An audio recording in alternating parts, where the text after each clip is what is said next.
Hi friends and welcome new subscribers to my channel. Today I'm making these simple but delicious pork chops with a very easy sauce and caramelized apples on top. The recipe for the apples will be on the shorts section of this channel. I'm making two pork chops and I start by heating the oil on medium-high heat.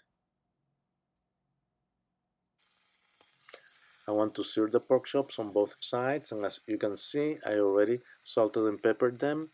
That's gonna take 3 to 4.5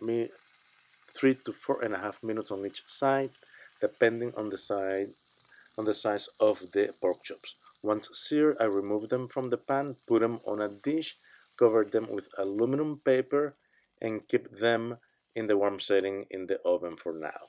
Just reserve them. Now I am adding a cup of dry apple cider and I'm gonna deglaze the pan. And I'm gonna start to reduce it. Then add the heavy cream or half and half. That's about a quarter of a cup. And I'm gonna integrate it well. Next I am adding 2 tablespoons of brandy and continue to reduce the sauce.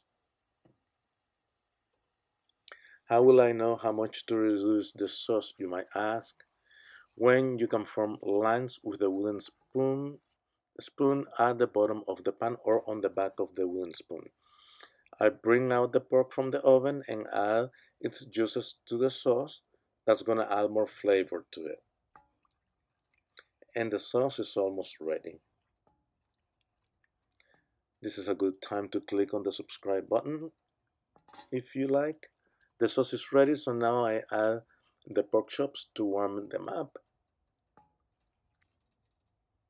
Just put them there for a couple of minutes. I had it on medium heat there. Now I am ready to serve. And check the videos on the right of the screen. Ciao, see you in the next video.